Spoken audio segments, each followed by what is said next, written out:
President Irfaan Ali, in an interview with a BBC reporter, said that Guyana, being the fastest growing economy in the world, is a challenge.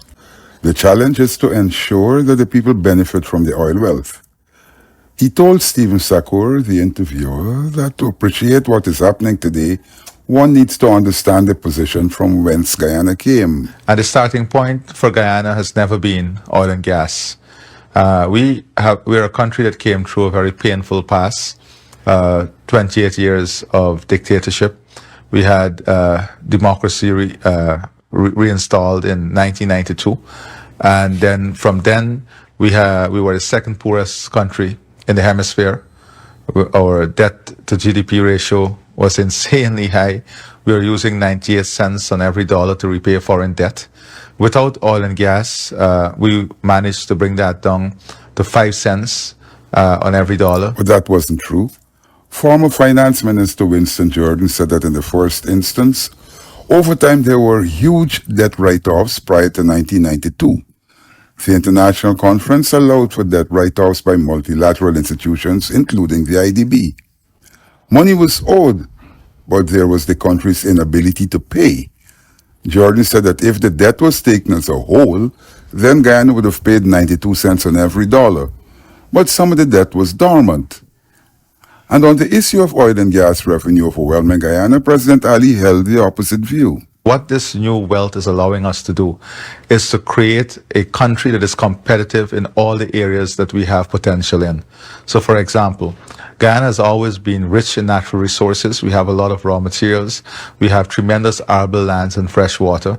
We have never been able to be competitive for a number of reasons. The country lacked the infrastructure. Now we're fixing the infrastructure. He spoke of building new highways. On the Venezuelan claim to Essequibo, Ali said that Guyana wouldn't allow the neighboring country to secede Essequibo. We believe in the international rule of law.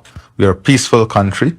We are a democratic country. We believe in regional stability, and we are before the ICJ. Sure, but with the greatest respect, you're also a country with a military and security force of, what, 4,000 men at best. Venezuela can call upon 150,000. I'm coming to that. So, but before that, I must establish the point that our first line of defense has always been diplomacy, and we respect the international law and the outcome of the court, the ICJ. And on the question of the Exxon deal, which gives the oil company an unprecedented gain, this agreement was made under the last government.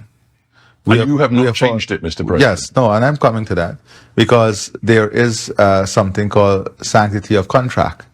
What message are we going to send to international investors if you have a contract and then you just change the contract? But that was a campaign promise that the PPP gave to the nation. He also described as a misconception that Exxon is refusing to give Guyana its 50% profit share. I wouldn't say that we're being exploited by Exxon. We signed an agreement as a country with Exxon. We cannot unilaterally change that agreement. What we committed ourselves to do as the new government is to ensure that no new PSA would have those similar terms. He didn't address the parent company guarantee, which a local court ruled in favor of.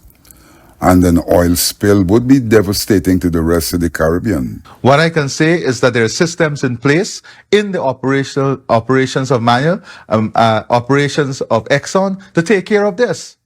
There are systems in place. Those systems haven't been stated.